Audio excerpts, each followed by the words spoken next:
គោលបំណងបន្ទាប់របស់ខ្ញុំគឺសូមឲ្យពួកក្មេងៗចំនួនក្រោយនេះសូមឲ្យឈប់ញ៉ាំ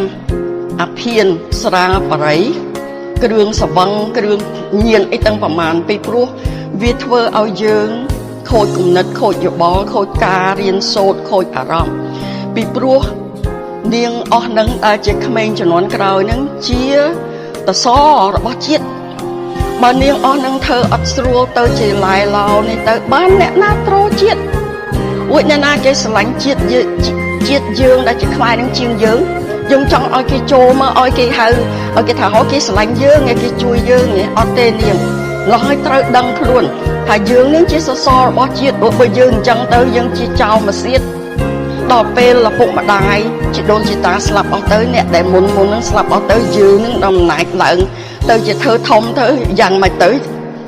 យើងនឹងជាចៅមកសៀតដឹកនាំស្រុកអញ្ចឹងទៅនាំស្រុកនឹងឲ្យគេយកទៅឡើយខ្ញុំសូមផ្ដាំនាងក្មេងៗអស់ហ្នឹងហើយអាវុធធំបំផុតគឺការរៀនសូត្រហ្នឹងហើយខ្ញុំរៀនសូត្រមួយជីវិតខ្ញុំទៅដល់ស្រុកអាមេរិកខ្ញុំមាន degree ខ្ញុំរៀនមិនមែនរៀនទៅសាលាទេគ្រាន់តែមើលក្នុង TV ក្នុង YouTube program ដែលគេបង្ហាញបង្រៀនគេបង្ហាញស្អីមួយហ្នឹងគឺការរៀនហើយមិនមែនទៅអង្គុយនៅសាលាមានសភៅបើកសភៅជួលគ្រូឲ្យបង្រៀនទេ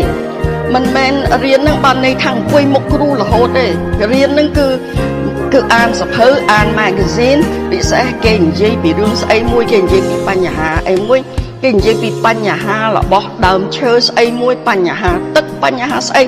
បញ្ហាទឹកដែលវាpolluteបានន័យថាវាខូចទឹករហូតដល់យើងលែងញ៉ាំទៅបានអស់នឹងបាននេះម្លោះហើយការរៀនរបស់ខ្ញុំនឹងបានខ្ពស់ដោយសាររឿងហ្នឹងចាអរគុណស្រីជាចុងក្រោយតើលោកស្រីមានជាសារអ្វីទៅដល់យុវជនជាពិសេសយុវតីខ្មែរឲ្យមានភាពក្លាហានដូចជាលោកស្រីនេះទេចាភាពក្លាហានហ្នឹងមិនបាច់